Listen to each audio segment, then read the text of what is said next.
motor bakal stabil up 2 F per hari tapi waktunya masih belum dapat dipastikan. Jangan lupa untuk terus nge-like, vote dan give ya. Kutunggu. Happy reading. Asteris asteris asteris. Untuk melepaskan Tere, saya rasa tidak mungkin. Tidak ada yang bisa menjamin bahwa Tere tidak akan melakukan kesalahan yang sama. Malah mungkin ketika Tere keluar dari penjara dia akan merasa bahwa itulah kemudahan dari kebodohan dari Valen dan juga Anindya. Mungkin Valen akan bisa membantu kalau seandainya itu hanya sekadar keringanan hukuman. Agar Tere tidak sampai mengalami hukuman seumur hidup ataupun hukuman mati. Apakah itu sudah cukup? Tanya Willy dengan aura yang sabar dan aura kebapakannya yang kental. Bahu Dewa merosot. Pengharapannya agar anaknya akan mendapatkan pengampunan secara full dari Valen pun gagal. Tapi paling tidak dia bisa menarik nafas lega karena setidaknya ayah Valen sungguh bijaksana dengan memberikan keringanan atas tuntutan kejahatan yang sudah dilakukan oleh anaknya itu. Padahal dia juga sadar kalau apa yang dilakukan oleh Tere itu bisa melukai bahkan menghilangkan nyawa cucu dan menantu kesayangan dari ayah Willy. Terima kasih Tuan Willy. Saya sudah mendengar bahwa selain Anda itu merupakan seorang pebisnis yang hebat, Anda juga memiliki jiwa ksatria yang luar biasa dan kebijaksanaan sebagai seorang pemimpin yang baik. Kenalkanlah, nama saya Dewa Bagaskara. Saya adalah paman dari menantu Anda dan saya sudah lama mengagumi jiwa bisnis yang Anda miliki. Kata Dewa dengan nada hormat karena dia merasa bangga bisa bertemu dengan salah seorang pebisnis yang terkaya di Indonesia. Valen hanya bisa memutar bola matanya dengan kesal mengingat apa yang dulu pernah dikatakan oleh Dewa dan Ana bahwa dirinya adalah seorang laki-laki miskin dengan bibit bebek bobot yang tidak pantas bersanding dengan keponakannya.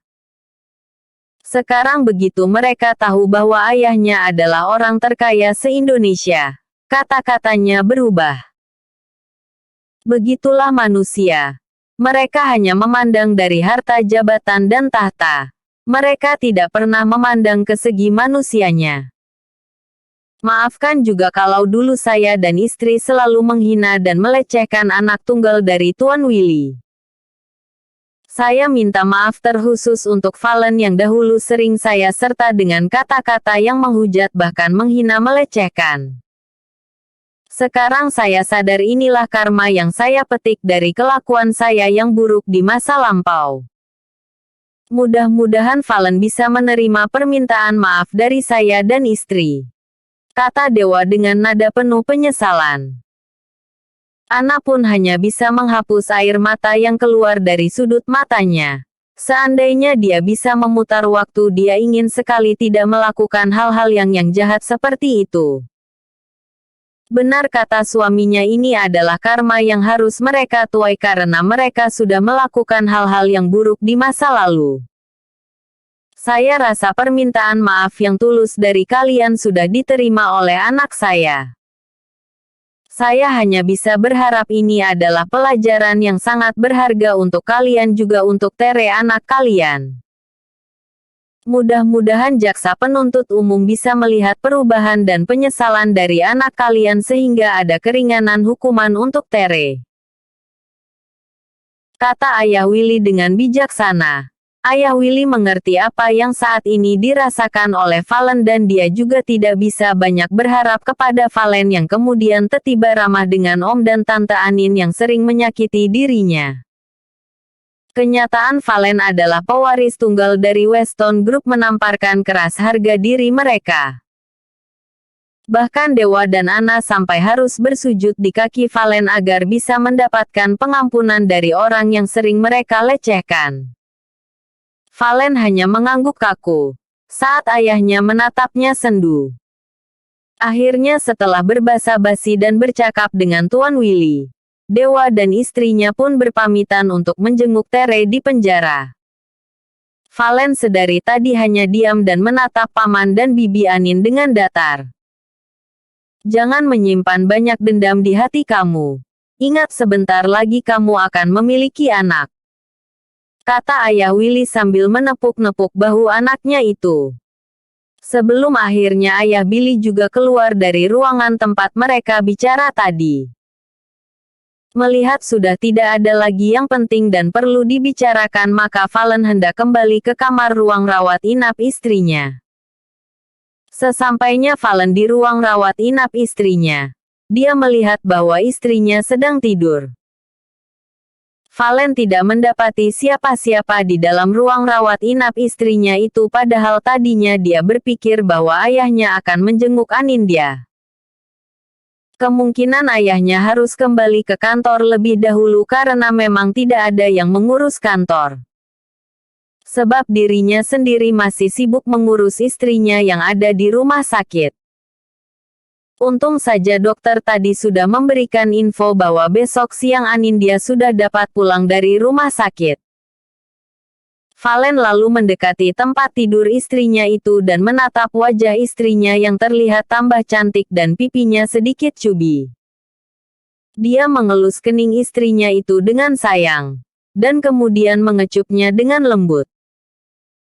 Padahal Valen sudah melakukannya dengan hati-hati. Tapi tetap saja tindakannya itu membuat istrinya bangun dari tidurnya. Sebenarnya apa sih yang terjadi dengan Om Dewa dan Tante Ana? Tanya Anindya dengan rasa ingin tahu.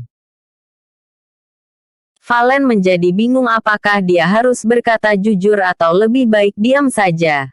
Tapi mengingat bahwa dirinya sudah pernah berjanji untuk selalu mengatakan kejujuran di hadapan istrinya, maka ia mengatakan walau tidak semua diceritakan secara detail. Daripada nanti Anin mendengar dari orang lain. Sebelum bercerita, Valen menghela nafasnya dengan kasar. Dia mencoba menceritakan itu dengan singkat. Anin cukup shock mendengar Tere berniat membunuhnya karena menginginkan Valen. Sekalipun apa yang dilakukan oleh Tere itu sudah keterlaluan. Lagi-lagi Anin meminta suaminya untuk memaafkan sepupunya itu. Untung tadi Valen tidak membiarkan Anin bersama Om Dewa. Bisa-bisa dia akan merengek agar Tere dibebaskan. Tidak semudah itu bagi Valen untuk membiarkan Tere berkeliaran bebas. Hati Tere belum bisa ditebak. Anin kembali memohon suaminya agar meringankan hukuman Tere. Sudahlah, kita tidak usah membahas masalah Tere. Biar Tere diurus sendiri oleh keluarganya. Kita tidak ada kapasitas untuk mengurus dia. Kata Valen dengan nada dingin. Anin pasrah. Suaminya sudah mengkode agar dirinya tidak turut campur dalam masalah sepupunya itu. Anin melihat ada yang berbeda dengan Valen. Suaminya itu lebih tegas dan cenderung datar dengan keluarganya. Baik dengan papa amamnya maupun dengan keluarga yang lain. Sebenarnya Anin tidak bisa banyak menyalahkan suaminya. Karena dulunya keluarga Bagaskara itu terlampau menghina suaminya. Dan setelah suaminya menemukan siapa jati dirinya dan bahkan sudah bisa mengingat sedikit banyak dari masa lalunya, Valen berubah lebih pasti dalam mengambil langkah. Pikirkan saja bagaimana kamu menepati janji. Kata Valen sambil tersenyum smirk. TBC. Apa yang dijanjikan oleh Anin? Hahaha, jangan tegang ya readers. HBS ini up satu lagi. Episode sebelumnya. RSMM 75. Episode berikutnya. RSMM 77. Untuk hari ini, Thor pernah baca salah satu komentar dari pembaca yang mengatakan bahwa Anindya itu baru sekali sama Valen tapi langsung hamil kembar. Itu berarti pembacanya tidak membaca dengan detail. Karena Valen ini melakukannya bukan hanya sekali dong, tapi berkali-kali. Lain kali bacanya yang detail dan berulang. Nah, untuk up kedua ini Thor mau kasih bonus 18++ dikit. Jadi bagi yang tidak berkenan boleh di skip ya. Jangan lupa untuk tetap like, give, dan juga vote yes. Semangat dari kalian membuat Thor semangat untuk mengupdate cerita. Happy reading. Asteris asteris asteris. Pikirkan saja bagaimana kamu menepati janji, kata Valen sambil tersenyum smirk. Emangnya aku janji apa sih, Mas? Tanya Anin dengan wajah polosnya yang menggemaskan. Valen jadi pingin gigit istrinya. Mau bantu Mas, supaya gak usah puasa. Bisik Valen persis di telinga Anin, sambil menggigit cuping telinga istrinya dengan gemas. Anin hanya bisa berteriak kegelian. Hahaha. Kalau yang begitu aja kamu bisa ingat sih, Mas. Tawa Anin menggema. Istrinya tampak cantik dengan tawa khasnya. Valen terbengong sampai akhirnya dicubit Anin dengan manja. Valen lega karena istrinya sudah tidak lagi merengek masalah Tere lagi.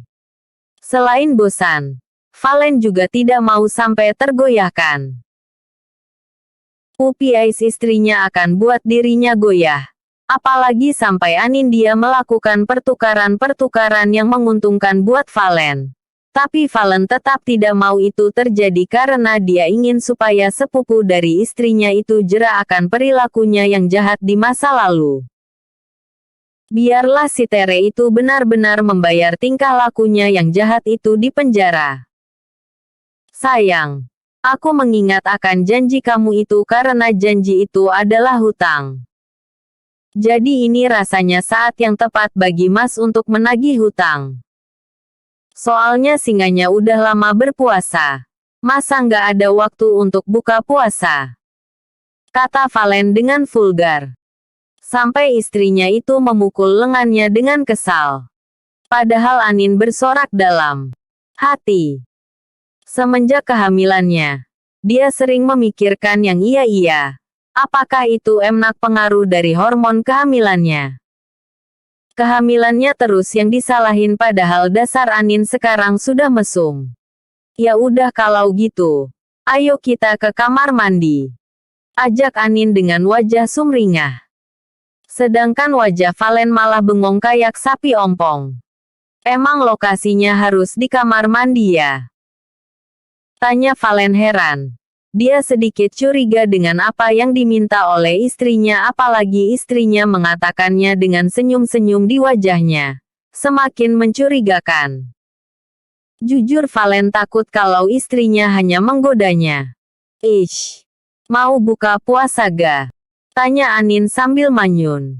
Iya, mau dong. Kata Valen cepat. Takut entar yang mau bantu malah gak jadi.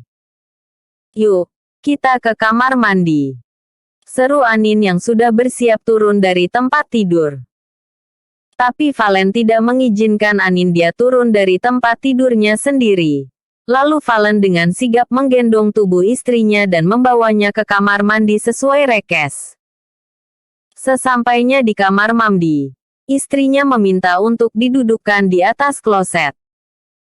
Lalu kemudian istrinya itu dengan santai memberi perintah kepada Valen. Ya udah sekarang buka bajunya dong. Kata Anin dengan santainya membuat kedua bola mata Valen membulat. Sayang, Mas kan gak mau mandi sekarang. Katanya memelas. Bola mata Anin berputar karena kesal. Emang Valen ini terhitung kudet sama dengan kurang update dengan hal-hal mesum kekinian macam ini. Apa mungkin karena hilang ingatan itu? Pikir Anin dengan positif. Mau dibantu buka puasa ga? Tanya istrinya itu dengan nada sinis sambil berkacak pinggang. Ya mau dong sayang. Kata Valen dengan cepat. Sinyalmen istrinya bakal ngambek itu terlihat jelas. Makanya Valen tidak mau macam-macam. Nanti kalau gak dapet jatah kan malah repot. Ya udah kalau begitu cepetan dong.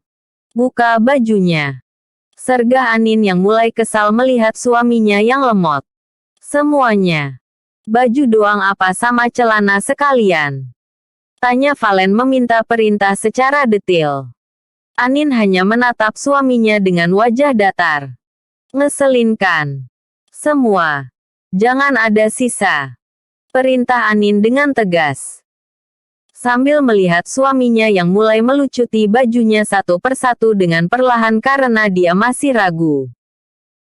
Anin malah seperti melihat live striptease, saat tubuh suaminya terpampang nyata di depan mata. Tubuh suaminya yang proporsional walau bukan berupa otot-otot yang menyembul tapi cukup seksi kalau dilihat-lihat. Bahkan Anin sudah tidak sabar. Tangannya yang nakal meraba dada suaminya yang sudah tak tertutup apa-apa. Bahkan Anin sudah membelai tubuh suaminya itu dengan seduktif. Valen merasa ada yang berbeda dengan sentuhan istrinya. Mungkin karena sudah lama tidak dikasih jatah, sehingga desiran darahnya menggelegak lebih kencang dari biasanya menuju ke satu titik vital utama di tubuh Valen. Dengan diraba saja, Valen sudah merinding disko. Sayang. Suara Valen bergetar menahan rasa yang ingin meledak saat Anin melakukan sesuatu di pusat gairah milik Valen. Tapi Anin tampak acuh dan tetap bekerja secara steady di sana. Valen membelai rambut istrinya yang halus, memeluk bahunya, dan membiarkan istrinya menstimulasi miliknya yang tegang maksimal sampai akhirnya meledak karena sudah mencapai titik paripurna. Entah dengan siapa Anin belajar seperti ini. Mesti ditanyakan sampai jelas. Rasa cemburu dan posesif kembali hadir mengingat banyak sekali yang sering mendekati istrinya. Memang Anin hanya membantu suaminya saja karena dokter masih melarang dirinya melakukan hubungan suami istri karena mengkhawatirkan kondisi janin yang ada di dalam kandungannya. Setelah membersihkan tubuh keduanya, Valen kembali menggendong istrinya untuk balik ke tempat tidur. Makasih sayang. Kamu pintar banget. By the way, belajar dengan siapa? Tanya Valen berusaha menyembunyikan nada cemburu di ton suaranya. Mbah Google. Sama Mbah YouTube. Sahut Anin enteng. Seketika lega perasaan Valen mendengar itu. Dan ekspresi wajahnya tercetak jelas kalau dirinya lega. Membuat Anin curiga. Kok wajahnya kelihatan lega? Emang kenapa? Tanya Anin kemudian. Enggak. Mas cuman bangga saja kalau kamu mempraktekkan pelajaran di Google dan YouTube sama Mas. Kata Valen dengan nada santai. Ya iyalah. Masa aku mau praktek sama siapa? Pacar juga gak punya. Langsung dijodohin sama kamu kan, Mas. Kata Anin dengan sinis. Tapi gak menyesalkan dijodohin sama suami yang tampan. Tanyanya dengan posesif. Mau menyesal tuh emang sama siapa? Kan gak punya yang diidamkan juga. Sahut Anin enteng. Gimana kalau dengan Pratama? Sontak kecemburuan Valen meningkat. Mengingat nama itu. Jangan-jangan nama itu pernah singgah di hati istrinya seperti kata Pratama kemarin. Benar saja ekspresi wajah Anin berubah. Valen jadi curiga. Apa benar Anin pernah suka sama Tama?